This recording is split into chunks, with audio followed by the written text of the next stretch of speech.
Hello. Before we begin, a quick note. The Boy to Sleep podcast relies on you and sponsors, which means you will hear a quick advertisement before the beginning of tonight's episode.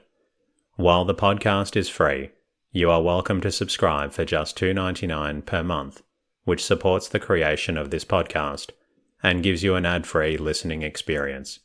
Simply click the link in the show notes from your podcast app. Rest easy. Hear that? Believe it or not, summer is just around the corner. Luckily, Armor All, America's most trusted auto appearance brand, has what your car needs to get that perfect summer shine. Plus, now through May 31st, we'll give you $5 for every $20 you spend on Armor All products. That means car wash pods, protectant, tire shine, you name it. Find out how to get your $5 rebate at armorall.com. Armor All, less work, more clean. Terms apply.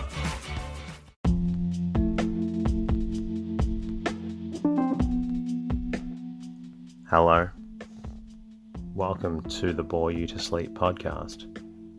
The podcast that will hopefully help you get to sleep. I am going to read an open source book, one that is not particularly interesting, but one that is hopefully boring enough to get you to sleep. Tonight's reading comes from The Story of the Automobile, published in 1917 and written by H.L. Barber. This story looks at the origins of the automobile. My name is Teddy, and I aim to help people everywhere get a good night's rest. Sleep is so important, and my mission is to help you get the rest that you need. The podcast is designed to play in the background while you slowly fall asleep. For those of you who don't know, this podcast was originally created because I had my own issues with sleep. I wanted to bring another resource to people out there who may have had similar issues to my own. The podcast is self-made and self-produced, which is why you'll hear a quick ad at the beginning of each episode. With the help of subscribers and Patreon sponsors, I am able to achieve my goal of keeping this podcast free for those who need it. Thank you to everyone who shared their words of gratitude with me during the week, whether it be through the website or their podcast app. A massive thank you to the new subscribers via Spotify for podcasters, and thank you also to all existing subscribers and Patreon sponsors. Thank you to all of the Spotify listeners who took the time to leave a response in the Q&A. Jones and Quirts on episode 293. And Chloe Gilbert Bevan on episode 291, and Michael on episode 289. Thank you to each of you for your lovely response. Jones, I'm glad the podcast has had life-changing effects on your sleep schedule. Thanks for reaching out. If you find the podcast beneficial and would like to support the podcast, there are a few ways you can contribute. Be sure to follow the podcast in your podcast app. Of course, you are welcome to become a subscriber for $2.99 per month, which will ensure that you remove any Spotify ads at the beginning of the episode. If that is not possible, then an easy way to support the podcast is simply by leaving a review and rating in your podcast app. Even one sentence really helps out. For those of you who would like to become a subscriber, you can do it from any podcast app by clicking in the link in the show notes. You can always say hello to me at boytosleep.com. It's always fantastic to hear from listeners, and it's the feedback that lets me know that I am on the right path for those who need a good night's rest. In the meantime, lie back, relax and enjoy the readings. Story of the Automobile, its history and development from 1760 to 1917. So far as I know, there is no book in circulation that tells in concise form the story of the mechanical and commercial evolution of the automobile, mirrors its sudden leap into popular use, and shows how it is demonstrated in a most amazing way. The power of money to make money describes its benefits to the world, and forecasts the future possibilities of the automobile industry as an investment. This book, The Story of the Automobile, shows the struggle of man for 150 years to devise a means of propelling a vehicle without animal power. It describes the various stages of the evolution of the idea of motive force other than animal power in France, England, Germany, and the United States, and its triumphant culmination in a successful horseless vehicle.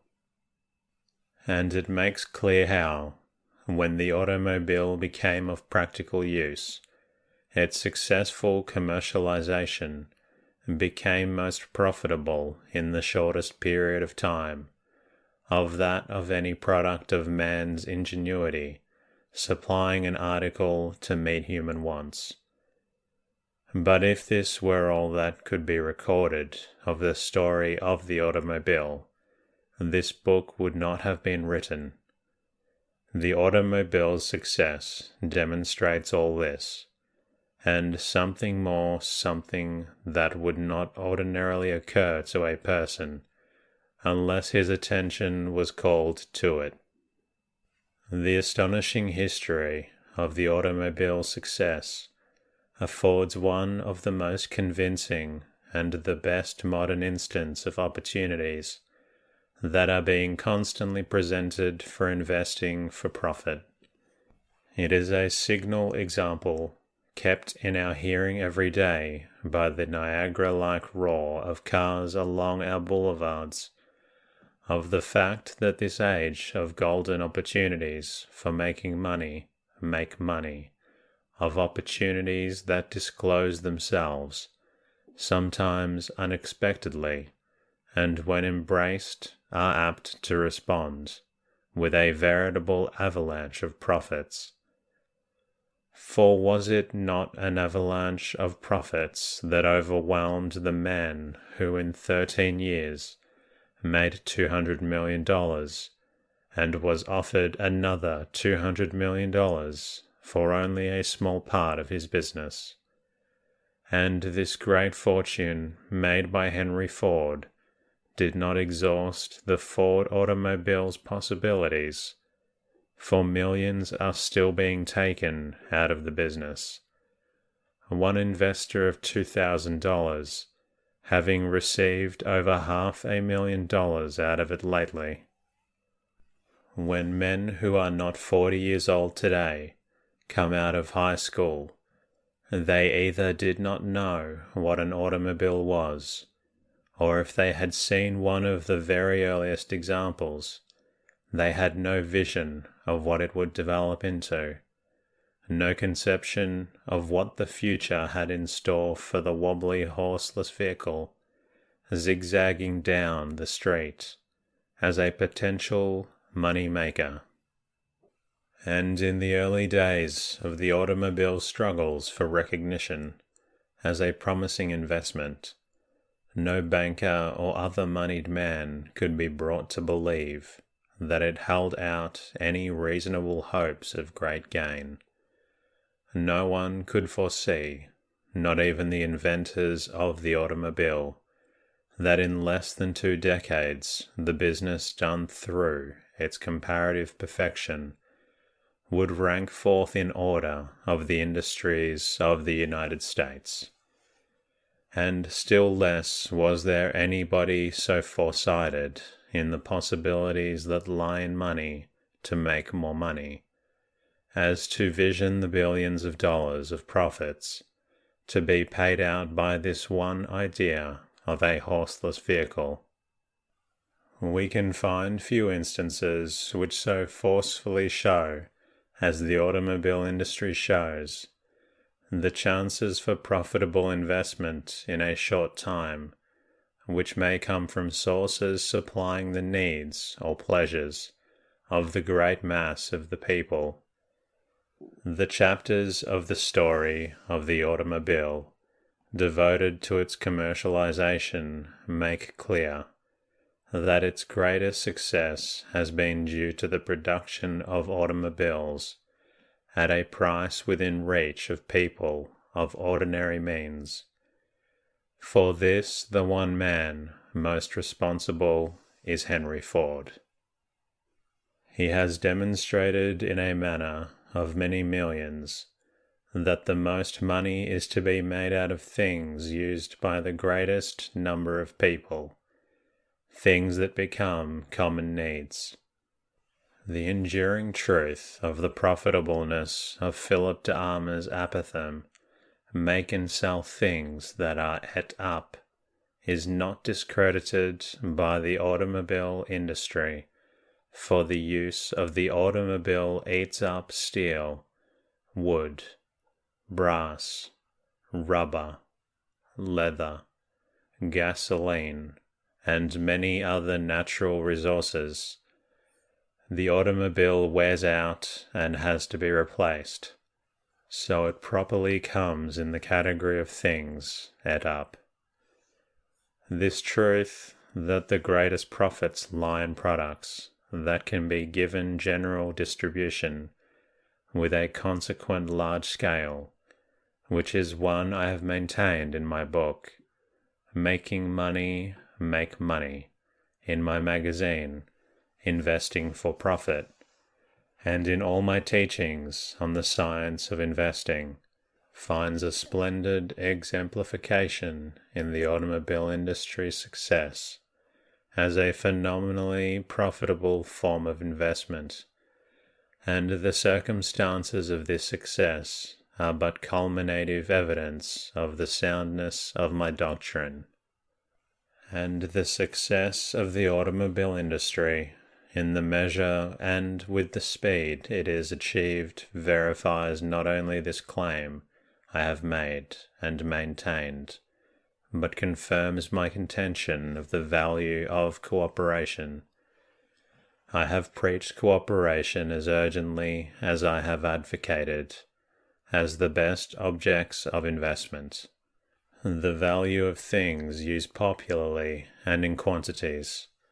The story of the automobile could not have been written into it the glamour of the golden guerdons of Golconda, but for Ford's idea of quantity production, reinforced by cooperative standardization of parts.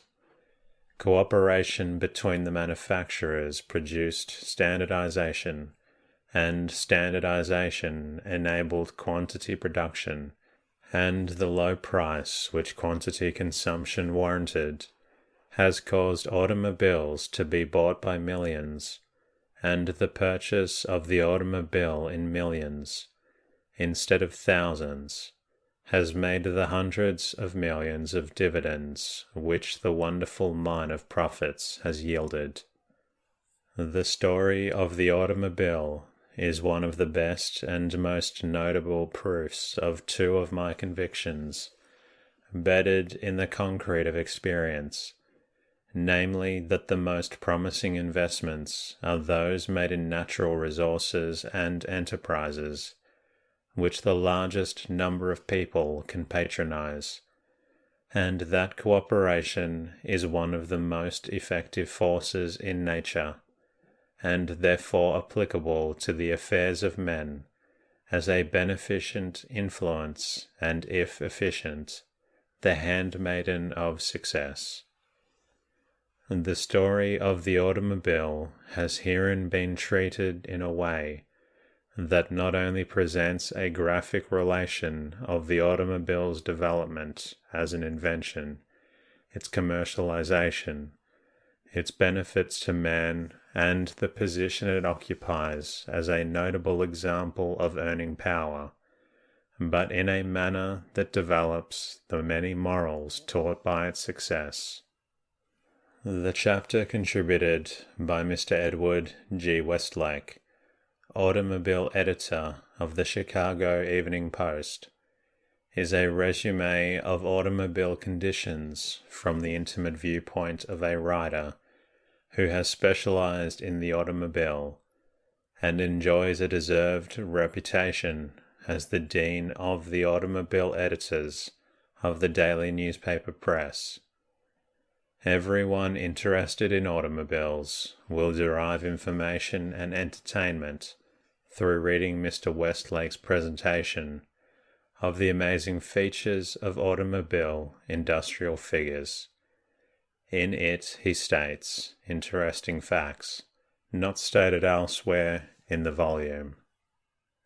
The book's interest and value as a contribution to automobile literature, of which there is not much in book form, would be less than they are but for the participation in its preparation by the Business Bourse International Inc., New York, whose Vice President, Mr. J. George Frederick, is one of the highest authorities on business economics.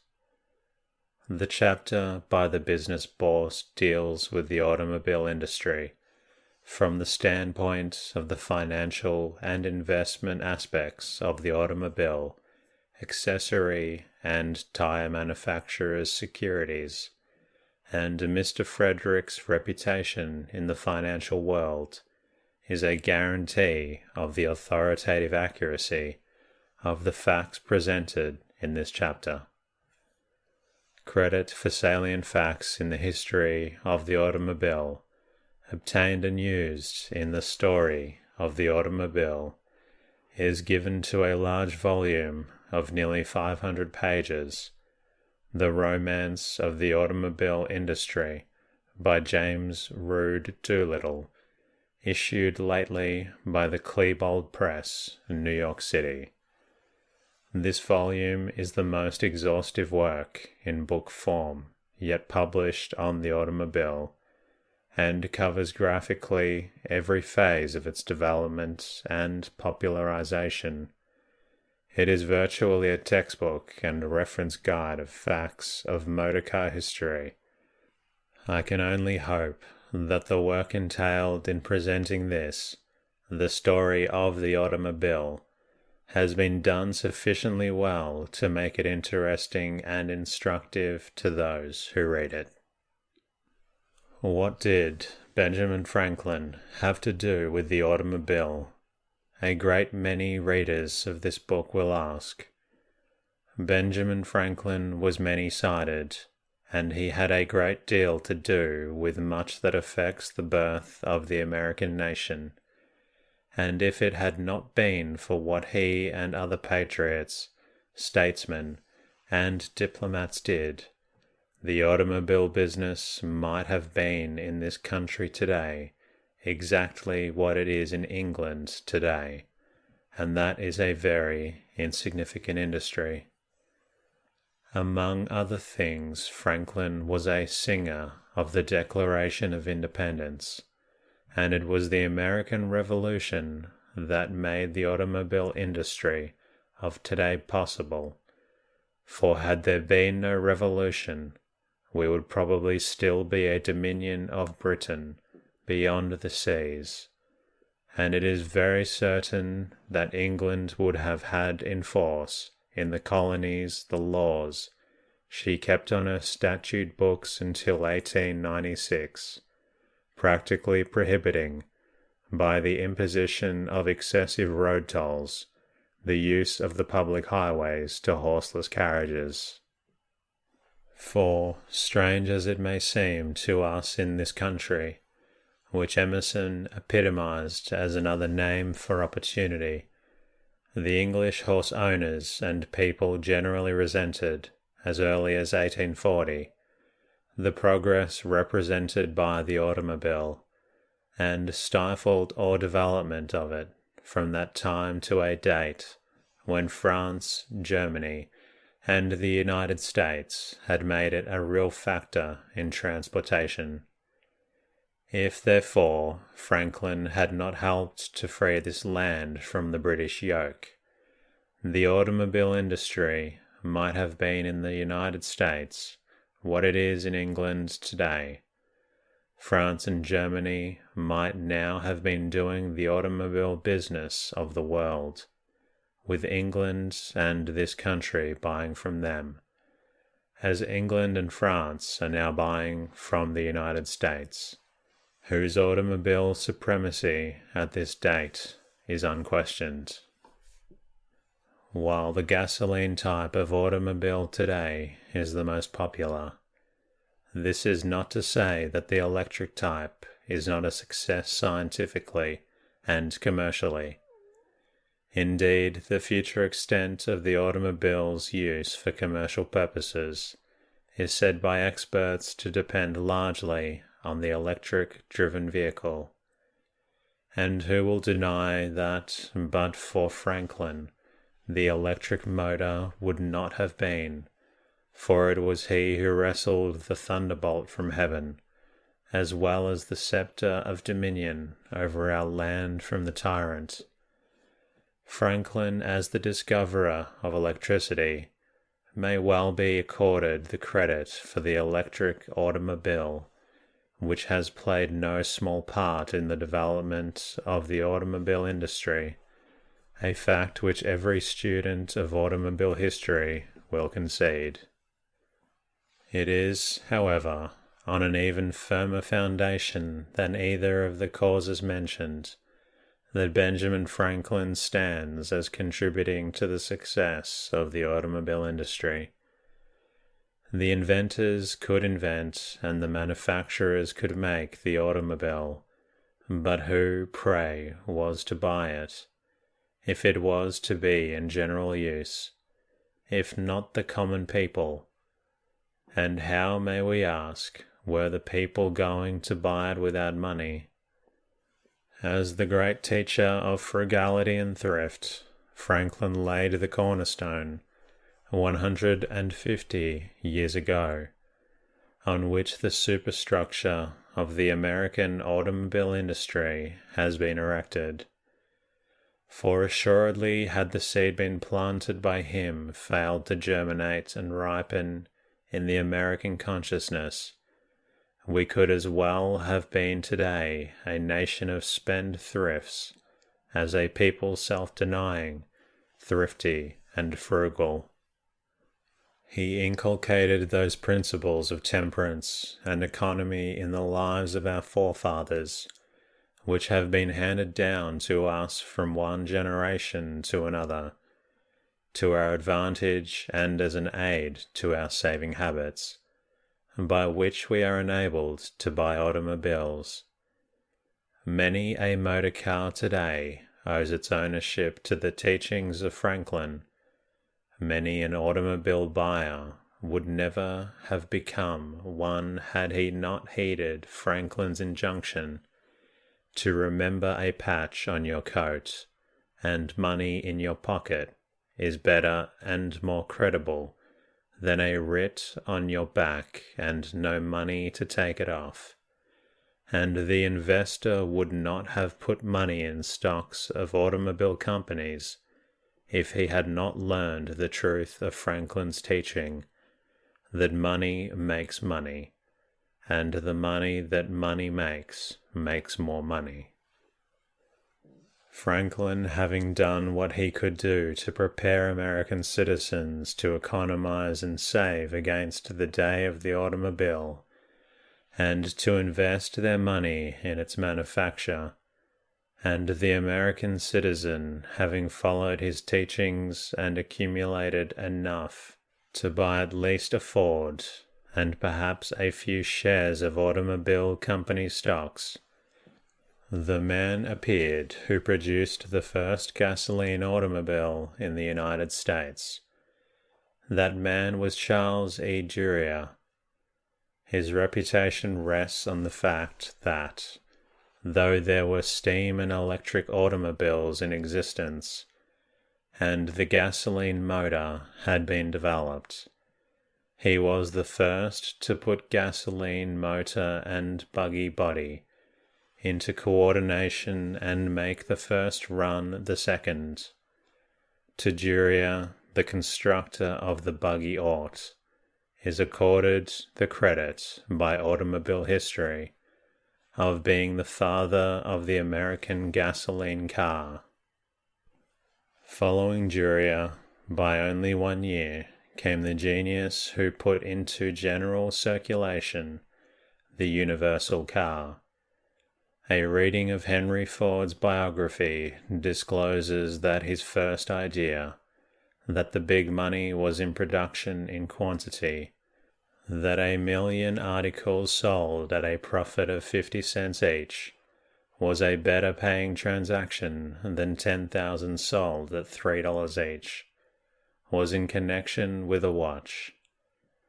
Watches and clocks were the first things that Ford subjected to the mechanical promptings of his boyish mind, and he had it all planned out to make a 50-cent watch before Ingersoll had conceived the commercial possibilities of a $1 one.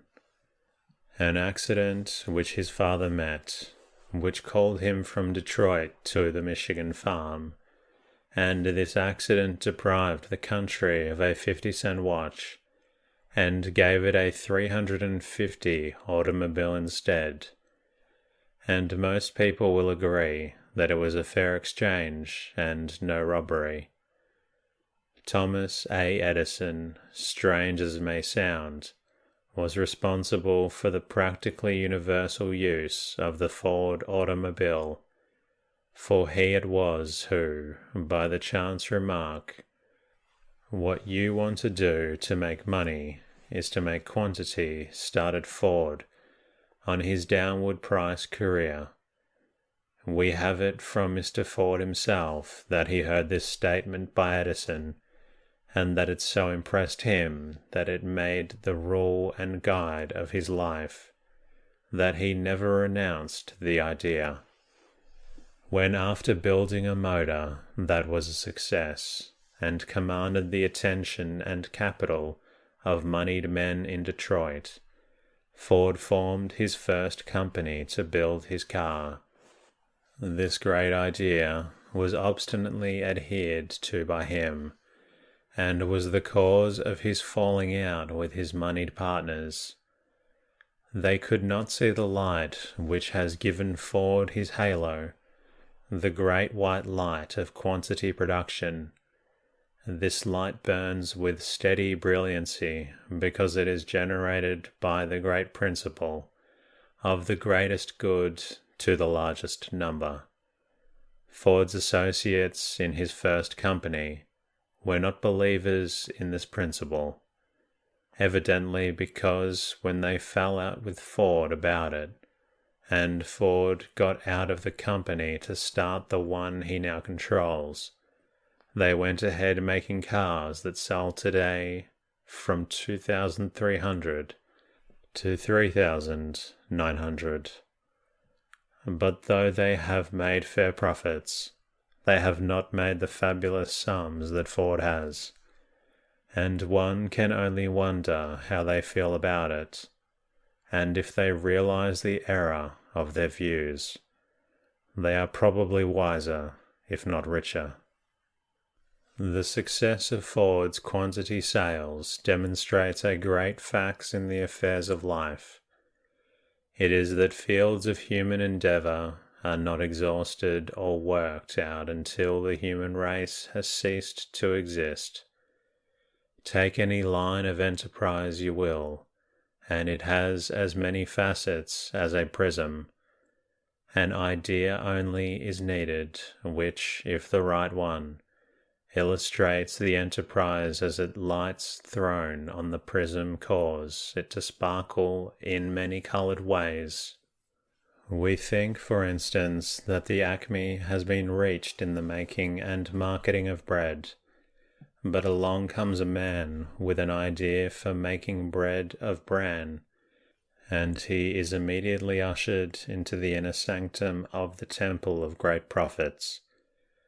Or we imagine that the last word has been said in cereal foodstuffs, when lo and behold, the man with the right idea proves that the field has room and to spare for a financial success in so simple a thing as rice dressed in a palatable and saleable form. And so it is in everything, automobiles especially. The man who conceives the idea of a sport car supplies a want that others have neglected.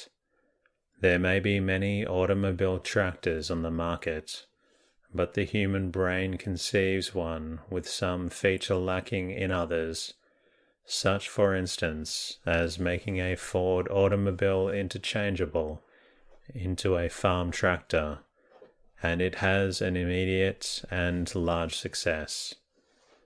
And if anybody had an idea that the profits from producing petroleum might be limited by the use of gas and electric light, it was because the automobile's enormous consumption of gasoline and the use of oil by ships could not be foreseen.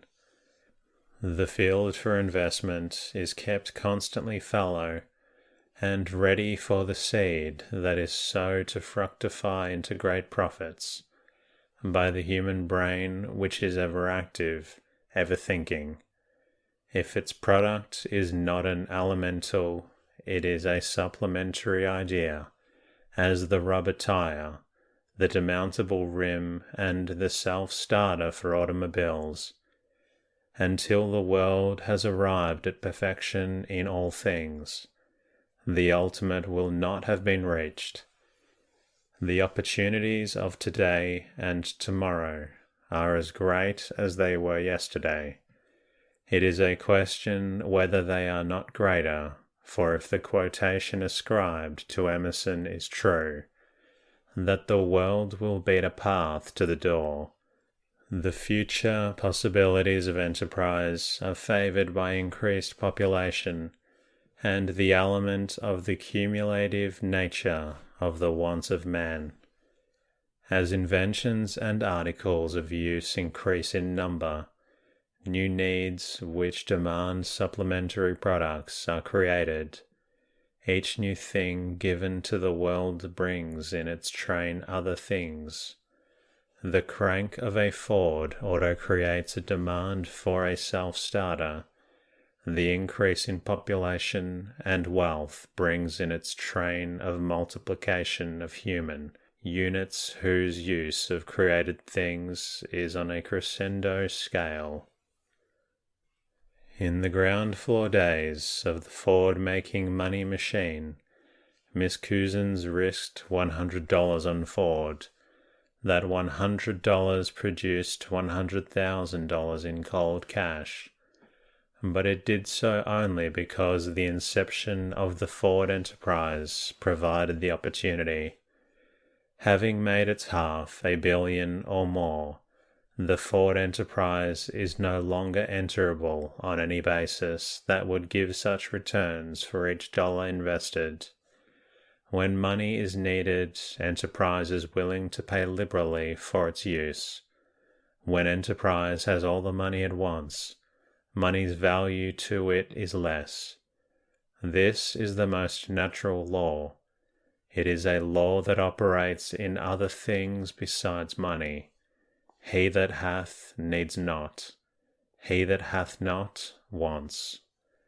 The automobile industry illustrates graphically that when an enterprise develops to the point where it is well grounded and has reached a period of age and steady earning capacity, it is not new investors who may come in and gather the richest plums, but the old ones, those who helped to give it its start, who stood by it when the future was obscure, and the ultimate outcome not certain, there is probably no business that shows as many people in it now who were in it at the start as the automobile business.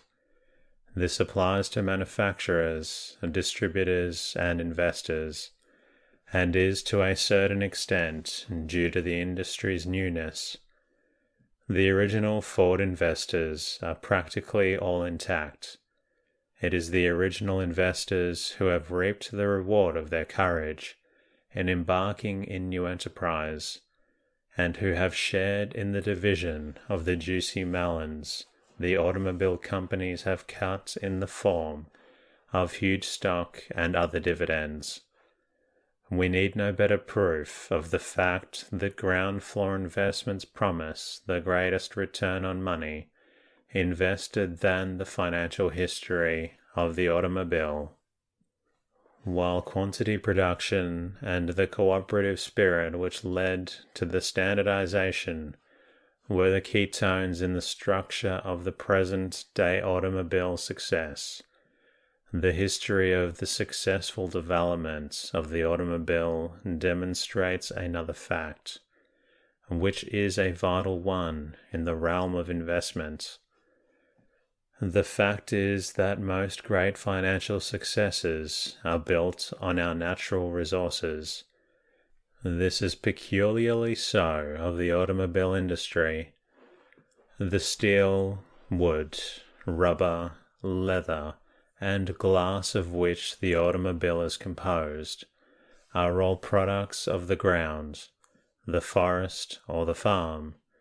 It could not be said that all products of earth directly make the profits of a stock life insurance company, but this can be said of the automobile industry, and its history discloses that the automobile business of the United States was 4 times rescued from failure, first by petroleum, for steam and electric cars would not sell in quantities, and the gasoline from petroleum was needed to give the automobile its great vogue, once by tungsten, vanadium, and chromonium, again by the quantity production theory, and finally by cooperative standardization.